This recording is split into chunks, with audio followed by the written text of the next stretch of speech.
All right, guys, welcome back to the show. Just before we get started, big shout out to our sponsor, Chexy. Click the first link down below in the description. Basically, Chexy is a wallet where you can gain points through your Amex card or Aeroplan points. You can even gain cash back. They're a great sponsor of the show. Just click the link down below. You can calculate your rent and see how many points you can get. See if their service is worth it for you. Thanks so much, Chexy, for sponsoring the show. And Brooke, hello. What did we think about the? Oh, my water bottle's in the way. Hang on, just pull this back. What do we think about last week? How'd you think about that? Went with Bonnie Crombie. I didn't disagree with a lot that she had to say. I thought that I would. We didn't get into like the details of a lot. Yeah. Right? Like that fund that she has, like for example, axing the land transfer tax for first-time buyers and elderly people. Where's the money being made up? And then she started talking about the fund. I didn't necessarily understand because we didn't get too much into detail about that. Like the rent control, we kind of breezed over. Landlord tenant board, a couple things that were mentioned were, tenants are facing rent evictions and all those things. But in my experience, and tenants don't go crazy, but I work with a lot of landlords that are being hurt. So I think that landlord tenant board is very geared toward tenants. And of course it goes both ways, but I find a lot of landlords are suffering.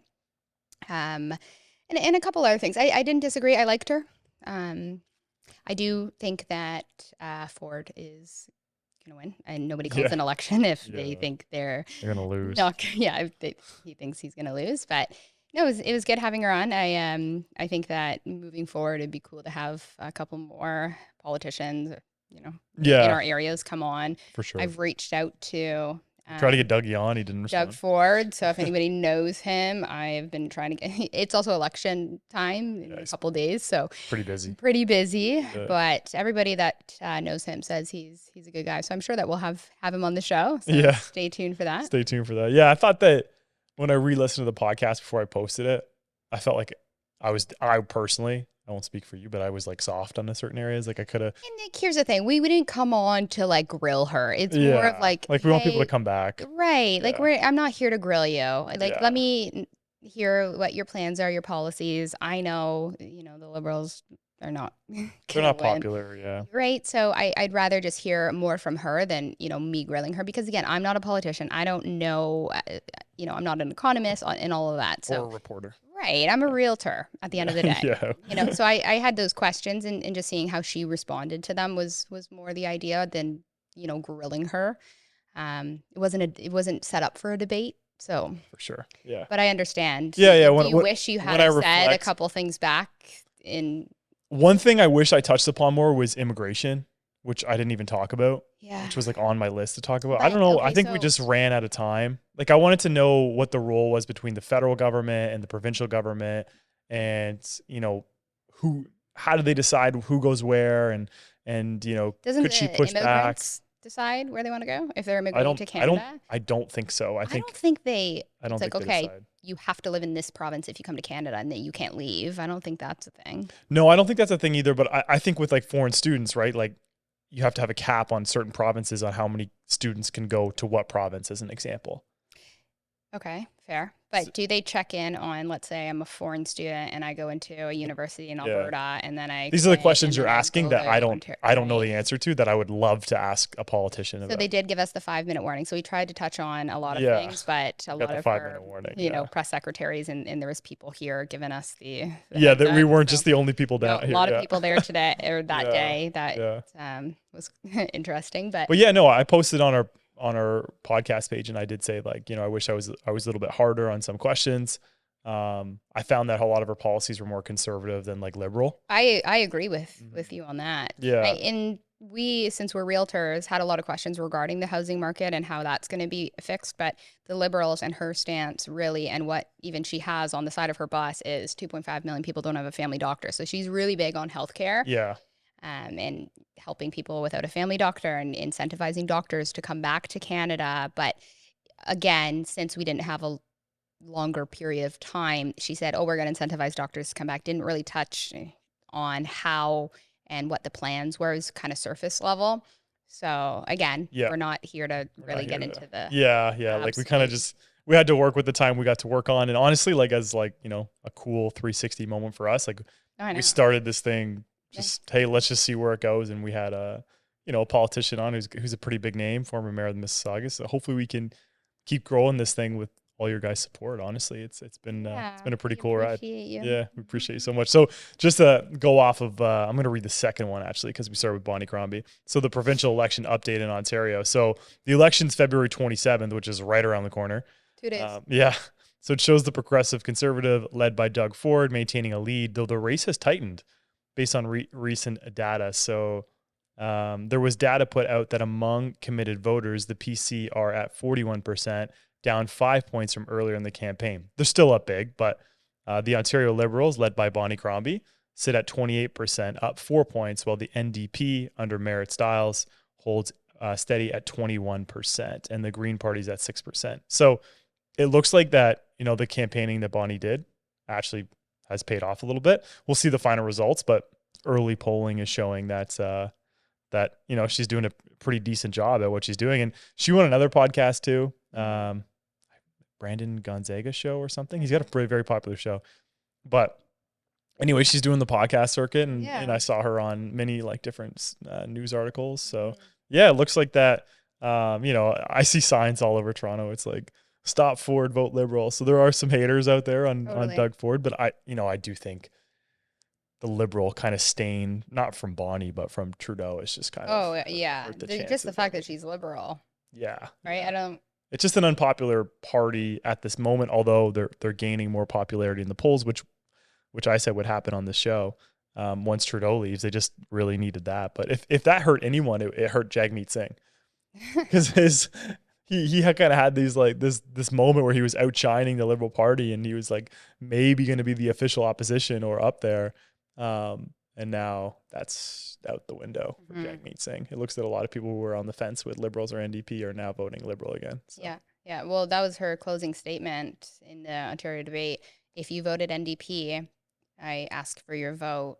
And she didn't do a horrible job on the debate. I think the NDP took a loss on that. Yeah, that one. Yeah. On Ontario leaders debate, but maybe she's pulled some people for sure, especially if the polls are showing. Yeah, the polls are showing it. So maybe she pulled some people over that are sick of Dougie, but Dougie, we still want to have you on. So no shade to you.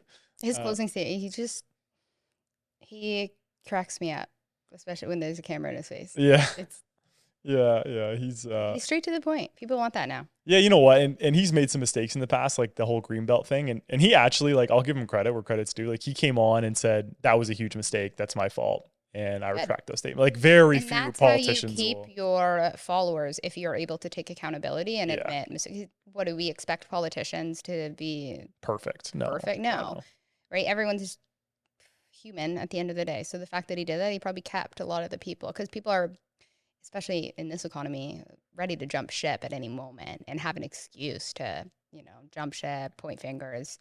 So yeah, I think he kept a lot of his following for coming out and act, because we saw Trudeau, who just never really taking the accountability, right? No. So the fact that he did, I respect it. Yeah. It's funny to see kind of Trudeau really just I almost kind of be this prime minister of he's at the hockey game and he's posting all Canada first, and he's throwing shade at Trump, which I don't agree with. I don't think you should poke the bear about the hockey game, because he tweeted, "You can't take our game" or something. Yeah, you can't take our country and you can't take our game from us or something like that. I'm paraphrasing it, but it's just guys, we won a hockey game. It's obviously amazing. I loved it. It was so fun to watch. But the fact is that those people are making millions per year, and you poking the bear, who was our biggest trading partner, who's got a way bigger economy than us, is not doing anyone in the middle class or just, average Canadians just trying to get along and get through life. It's not going to help us in the long run. And Trump is retaliatory. Yes. Do you want to read that? Do you want to get into that one actually? Yeah. Let me just pull it up here. Sorry, guys. Okay. The first one, Trump to go ahead. Yeah, that one there, yeah. Recently, U.S. President Donald Trump has renewed his threat to impose significant tariffs on Canadian goods, escalating tensions between the two nations. As of February 24th, 2025, Trump confirmed that tariffs on Canada and Mexico are on time for a March 4th deadline, following a month-long pause. He has proposed a 25% tariff on most Canadian imports, excluding energy, which would face a 10% levy, along with additional 25% tariffs on steel and aluminum starting on March 12th. These measures, which Trump claims address long-standing trade imbalances and border security issues, could stack, potentially leading to cumulative levies on certain goods. It's interesting. I really don't know where this is going to go. Like, are we going to get another 30-day extension? I don't know how Mexico's doing on their border policy. But we gave him what he wanted, so why is he continuing this? Right? We allocated. I don't know if he did. I don't know if we did give him exactly what he wanted. Right? Like, yeah. well, he came out to say we've increased our border securities and allocating, was it 1.5 billion toward tightening up our borders? That was already proposed before. The only thing he really added was adding a fentanyl Cesar. Apparently, we were saying that word wrong. How do you say it? I don't know, but Cesar. my dad said you look like an idiot saying it that way. Oh, sorry. I'll have to ask. I'll have to look that up. I thought that's how you said it. But anyways, I think that it'll be. I don't think he wants to put tariffs on us. I don't know where it's going though. Like at this point, I'm like, what? He always has a plan, and it's just like trying to figure out this guy's plan has been pretty challenging. And like a lot of people are like, you know, Canada's never going to be the 51st state. And like, I don't think Trump wants Canada to be the 51st state. And the reason being is that we would have a lot of votes like California has, and Canada would vote not Republican because they're not in favor of Trump. So he would most likely be setting the next president up for a lot of failure if Canada ever became the 51st state, which it won't. But like an interesting thing to think about is like, is he just going for Alberta? Because Albertans feel, you know, slighted by the government as they, as they should. Like energy became this like, you know, attack on their livelihood and their economy. And, you know, there's a lot of things, right? Like they want a west-east pipeline and Quebec's like, no, we don't want that. But then the irony in how rich it is that they'll accept payments from the federal government, equalization payments of like $13 billion, which most of it is coming from Alberta's oil money. So it's like, what's the difference? Yeah, I don't know. I have, but no one's really talking about it anymore. It was like this big thing, tariffs, and people are like, We're kind of on to the next thing, but yes, that's what I said today. Somebody reached out and asked about buyer activity because of the threat of tariffs, and it's like, as much as I don't want to say it's kind of yesterday's news, it will affect things if it does come into effect for sure, and then maybe it causes more of an uproar at that time, but no one's talking about it anymore because it's like, okay, you said it, then you didn't do it, then you said it, then you didn't do it. So it's like, right? It's almost like the boy who cried wolf. People start to focus on other things. Yeah, if he pauses it again, which I at this point I don't think he'll do. He's going to look dumb. Yeah, he would look stupid. He's going to look like he's... But it's rattling like the stock market. It's rattling to the point where it's like things, the threat is bringing down prices, which is not what he wants to see in terms of like the equity. Because when the equity market's good, everyone's getting richer, everyone's happy, right? That's the good thing. But like if he does put the tariffs in, it'll take a while for it to kind of go through the Canadian economy. It's not just going to happen like right away where people are just like, oh, we're laying everyone off, and it's going to take a little bit. But then we're going into an election most likely. Like I think Carney will, if he wins, which it looks like he's like pretty much the favorite. I hadn't seen any what do you call it? Campaigning. I guess because they're not in an actual public election yet, so they're campaigning to their own Liberal Party. But usually that becomes a little bit public. Like we can follow their own campaigning within the Liberal Party. So the Liberal Party had a debate last night in French. Oh no, I didn't. Yeah. You would have been a little bit more inclined to watch it than I, because I don't speak French. It was only in French. They didn't. I'm sure it's translated at this point. It would be translated, but then they're going to have a debate in English. So they do one in French, and then they're going to do one in English. I would like to watch that. Yeah, I don't know when the English one is. I think it's got to be sometime soon. The French one. Where is it? It's just on YouTube. You can look it up. But a lot of it, like the gist of it was that they were all like in agreement with each other in a way. Like it wasn't really like a debate in a sense. It was more just like, oh yeah, I agree with you and I agree with there. And there was one point where Mark Carney just slipped up. So like I'm not gonna, but he slipped up and said that we support Hamas.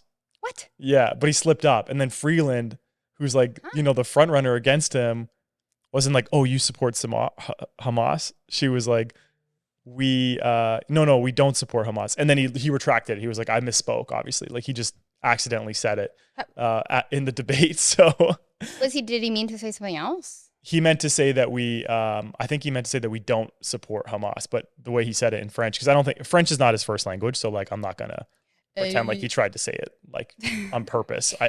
French is always something that he was not supposed to be that great at, but that was one slip up that he had. But apparently the whole debate was very much like, yes, that's what I would do. That's what I would do too. I agree. X, Y, Z. So I'll be more inclined to watch the English version because I'll be able to understand it better. But anyways, it looks like he's going to win. And then what does that mean? So if we have tariff threats in March and then we have an election in March, I don't think the real estate market or any market is going to be booming until people get a little bit of certainty of what's going on. Oh, yeah. So I think March and April, again, will be slow. We're slowly seeing fixed rates come down, which is obviously a good thing for buyer power and buyer sentiment. Unfortunately, everyone who said that, we've got like 6 rate cuts. Everyone that said once the rate cuts come, the prices are going to boom again. It's going to be craziness. It never happened. I think we'll see a busier spring than right now. I mean, the weather has been absolutely atrocious, and that keeps people not wanting to do anything. You don't see the sun. No, people are depressed with no sun. I feel that way some days. Like inventory's building up. Yeah. And if it continues to build up, obviously prices have to go down because some people are going to have to sell and accept a lower price. Some people are going to hang on. But when you look at the numbers, just, go on House Sigma right now, you can see that there's a lot of inventory. I still can't get over how many crappy listings there are on the market. I know. I don't know how sellers look at their listing and it's like, yeah, that's going to sell for what I listed it for. And it is. There's no money spent. There's no staging spent. If you're putting it on the market, you have a one-time shot to get the best value for it. And it boggles my mind how some of these listings look. Yeah. I had somebody call me for a listing appointment and I always say, how did you find me? And she said, I was on realtor.ca and I saw a couple of your listings that are up, and I'm very big on photos and staging. And I just think that your listings like have a consistency to them, how they look. And not every house can be completely staged to the nines, especially if there's tenants living there, like little things like that. So there's sometimes you have to work around it, but there are programs like, item removal AI, like showcase your house online in its best light, even if it's to project what it could look like. Do the little touch-ups. Like it comes back, and sometimes it's a point of whether you result in a sale or not. Because before it used to be, if you spend $5,000, you might make an extra 15 in our peak market. Yeah. So people were doing it because they knew they would sell. Maybe people don't have the money to invest, but hire a realtor that's going to at least help you out in that regard. Because at least a fluff. It boggles my mind. I go through them every day. It's like, holy crap. Yeah. They all blend into each other. Nothing stands out to me. When I see our stager that I use, Sarah, I know you've used her a bunch too. Like when I see like the house and then I see what she's done after, I'm like, wow, like this is incredible. I text her, you did such a good job. Yeah. You make your seller $25K, like, depending on price point. Yeah. That's right. But you make your seller more money at the end of the day. You just bring in more people through the door. And that ultimately that's your whole job as a listing agent, is to get people in the house, right? Like it's one thing to, make a social media video, which I do, and I try very hard at that, but getting people through the door is the number one thing you have to do, because if no one's getting through the door, no one's putting an offer in. That's exactly it. Yeah. So you gotta do your due diligence on the back end. Hire us. Yeah, if you guys want, plug to us. But anyways, yeah. So, a lot of people have been messaging me on our podcast page, like, where do you think the market's going? And it's just like, I think there's just a lot of uncertainty for the next couple months. So it's hard to gauge anything on where it's going. If you like the house, you can afford the house, and you have job security, you should buy the house.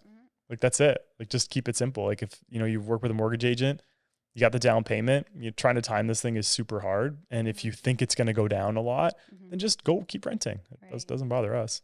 That's kind of, I know it's not the perfect ways to pivot and really really become educated if you're a buyer. And that's part of our job. And I almost feel that it's taken away. Like it used to be so much more of our job to educate our clients. And then so many realtors became licensed. And then now we're order takers, meaning the client sends the listings, we open the door and we show the house and say, oh, it's beautiful, blah, blah, blah, blah. Yeah. That is not our job. Yeah. Our job is to be educated on the market, one street versus the next, and help you financially make smart decisions. Risk versus this is a, good buy based on the comparables, projections based on what we've seen. And we don't have a crystal ball, but somebody that does it every day for 10 years compared to the next, it's important. Yeah, you've seen cycles. Become educated. Yeah. You've been in the market long enough where you've seen the bad market. Like now we're seeing in a bad market, good agents probably do just as good, if not better, Totally. because it's a lot harder to sell. Totally. And then the agents who are in during like the good times, you know, they've got a battle to fight right now, and they've got to get through the hard times, which for me was like 2018 after the market died. And then after COVID, when once rates started shooting up and stuff like that. So there's experience that can really benefit people. And then just like at this point, like being a buyer, like being aggressive, like having your conditions in there, like you can do a home inspection, you can have financing a lot of the time. I bought a house 2 days ago. It's conditional. I plan to flip it, and I have it tied up for $150,000 less than asking price, yeah. which is wild. And sorry to the seller, No, don't I be sorry. Want to do a flip, yeah. right? But you brought them an offer, like $150,000 below market. That's what I used to say. Not necessarily market value, because it wasn't selling at the price it was listed for, but it's not worth 150 less. They could have done a different strategy that probably would have resulted in a higher offer, if I'm being honest. But I have that tied up, and the numbers can work in some areas, Ancaster, Burlington. Yeah, you bought an Ancaster. It's a nice spot. Yeah, with doing some renos and putting it back on the market in a couple months, just done nicely, because I noticed the good houses sell. The ones that stand out, and like I said, there's a lot of crap on the market, and then there's the standout, and then it's like, that looks nice, and those sell. So it's like, I'm going to make a standout listing on my own. Yeah, you can do the standout listing. But it's funny too, because like even in this market, like if people are offended by like an offer or anything, I'm like, guys, like they brought us an offer. Like 6 other people went in and said no. And like these people came in, like, let's work with them. Let's see it. Right. And some people have a lot of room. Right? Yeah, 100%. There's some sellers I have to really work with. I don't want to counter. Yeah. Offended. It's like, Don't I get offended. it, but emotion, and that's why I'm here to take the emotion out of it, because I'm going to advise you on what to do, because some people have 100K in the tank. And you go back and forth, you negotiate properly, and it results in, I had a buyer offer on my listing $890. I was listed for $999. They're like, we're not countering, I'm offended. Because that's 110 under asking. And they came to $975 firm. So that's what it should have sold for. We put it at $999 2 days later. And that's kind of what I had set them up for in terms of price expectations. So they did a jump of essentially 80, how much is that? 80, 90K. So, and their sellers are happy, right? But at first they're like, no, we're not countering. F them. Mm-hmm. But the emotion needs to come out of it, because it is a negotiation game, and that's why we're here, right? Yeah. To advise properly without the emotion, because sellers are attached to their house. Yeah, and rightfully so. It's an emotional process. It's not easy. It's funny, because when I'm selling my own house, I usually have a team member help me out, because it's like I'm like too close. You're too much to this, into it. Where then I start telling them, but then I'm like, whoa, I get it, because I'm always on the other side. I'm always the one. Nope, no emotion in this. But then even my own, it's like, nope. I'd rather not sell. Yeah. Right. So I was even being told like to sell. I'm like, whoa, I'm becoming a hard seller. So I get it, but it's important to work with what you have, because a lot of places aren't getting offers, like you said. And setting your sellers up like for that expectation. Like, look, I'm not trying to be negative. This is the days on market in your area right now. It's 3 weeks. Mm-hmm. So just, it's not the hot days. It's not the crazy days where 20 people come in. So just be patient. Be patient with me, and we'll follow the process. Yeah, it's back to normal. Like when I sold my parents' house in 2017, it took 3 months, and that was normal. That was so normal, and they weren't freaking. Like 3 months was normal. That's why our contracts are 90 days typically. We've just been so spoiled. Yeah. So on month 2.5, they ended up getting 1270, and they were listed for 1299, and that was normal, right? Yeah. Now people, especially like buyers, even think, it's been on the market for 2.5 months. Let's lowball them. Yeah, it's a bit different. It's normal at this point, right? And somebody, because the market's a little bit slower and less transactions are happening, your 40th day on the market as a seller can be a buyer's first day looking on realtor.ca. Yeah. Because maybe they just finally sold their townhouse and looking to upsize. Or maybe they just got their pre-approval. Maybe they just decided, like people come out of the every day. Yeah. However many new eyes see your listing. So day 40, it's like sellers like, it's never going to sell. But the 41st and 42nd, there's new eyes on the listing. So you need to make it look good. Yeah. Play around with the strategy a little bit. Don't be afraid to switch things up a little bit. I don't think there's as much of a stigma in canceling and relisting, doing a bidding war, whatever needs to happen. The history of a listing used to be like, ooh, they didn't sell. Like, well, there's something wrong with it, because everything was selling. I think the stigma's gone when you see price changes and kind of a realtor playing around with the prices. Because again, you catch new people when you put it back to 0 days on market, change the strategy. I've changed one to, okay, let's lower it. Let's do a bidding war. And I got very close to what I had it listed at previously. That strategy just happened to work that week. You got more people in the door. Got more people. So don't be afraid to switch up the strategy Yeah. as well. Because again, it's how to sell a product. Choosing one strategy for 3 months straight, I don't think is the best strategy, especially it becomes if you're getting stale. right. Yeah. Switch it up. Don't be afraid. Yeah. So let's talk about a lot of people are asking me about like, what's the condo market like and freehold? They're definitely two different markets. So I'll read this here. So this is based in Toronto. So Toronto's a lot of, I know BC too has been very flat on their condo prices, but the looming crisis in Toronto condo market driven by a flood of new units and evaporating demand. So Toronto's condo market, long a darling of investors and a symbol of Canada's urban real estate boom, is teetering on the edge. The Greater Toronto Area saw condo sales hit a 27-year low in late 2024, with only about 14,000 units sold all year, according to Urban Nation, while a record 47,000 new condo units are under construction or near completion, more than triple the annual sales pace. Prices are slipping down 3% year over year, and rents are softening too, with vacancy rates creeping up to 2.8% per Canada or CMHC. And, it's all over Twitter too that condo prices are going down and people aren't being able to rent it out. And there's a lot of truth to it, not to fearmonger, but when the investor has been driving that market for so long and now they're out of it because the numbers aren't working anymore, you're going to have some pain. And then you also have the pain of the pre-construction fiasco of people closing on these units. They're not worth as much. The appraisals are coming in light. People want to walk away because they think they can. They call their lawyer, realize they can't. There's a lot of headaches involved with it. And then, rents are dropping because we're seeing people leave Ontario or we're seeing people leave Canada. So there's not that influx in as much as there once was. Yeah. So it's people are pivoting away from condos and, the freehold market though, it's more like the end user, right? It's like, or if someone's buying freehold as an investor, they're looking at CMHC loans and multifamily and stuff like that.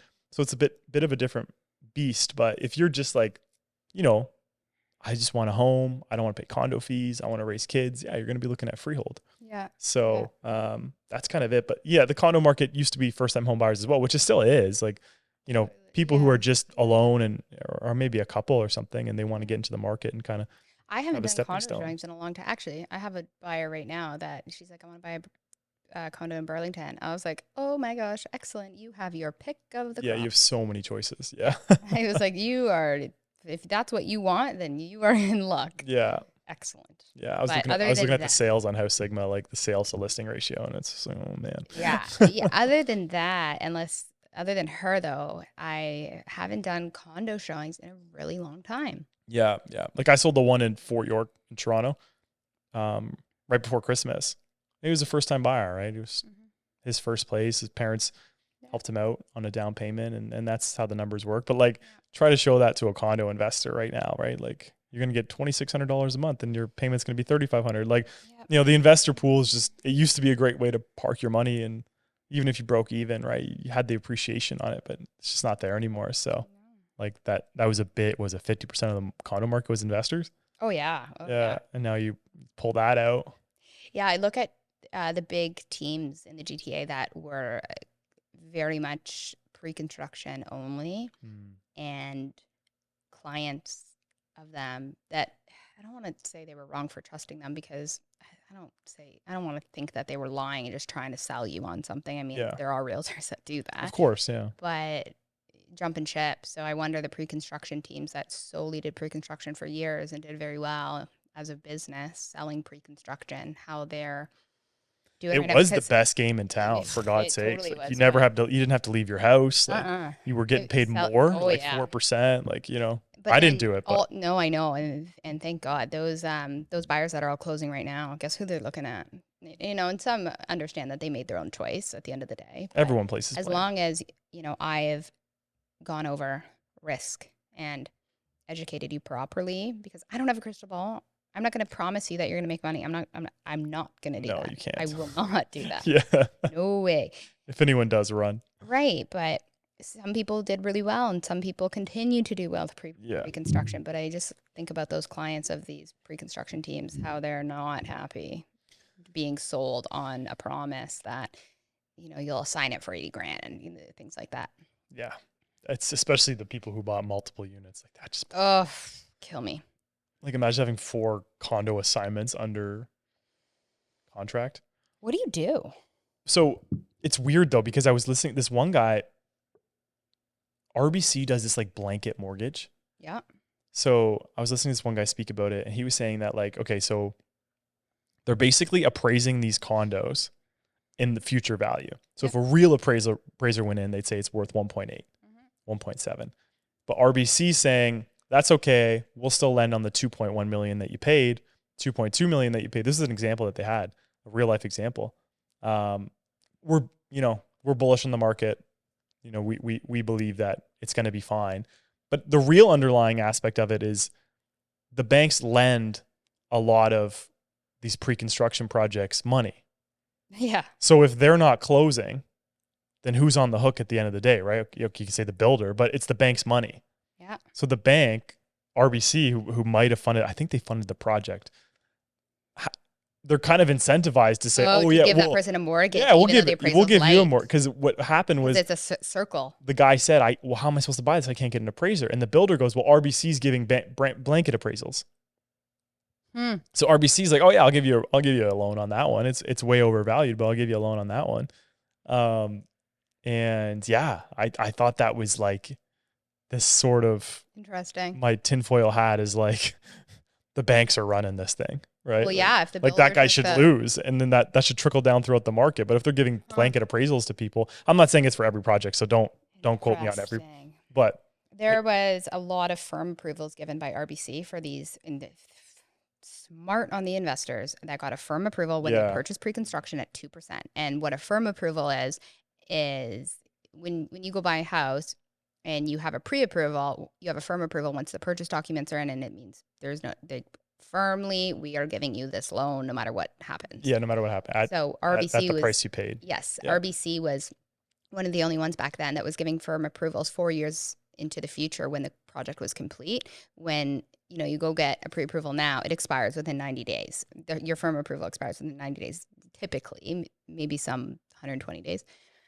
So people were getting firm approvals at the 2% rate or whatever it was back then when they bought. So now when they're closing, they get lent on that 2% rate that RBC firmly approves. So now those people are fine. I mean, at 2%, it worked. They ran the numbers at the current mortgage rate, right? And so it's a good way to protect yourself. That's for sure. And even still, like just to get it in, if you're ever buying pre-construction or, rate fluctuations, it's good to have those just in your back pocket, because realistically it was, for someone to think in 4 years, could the rates be lower than 2?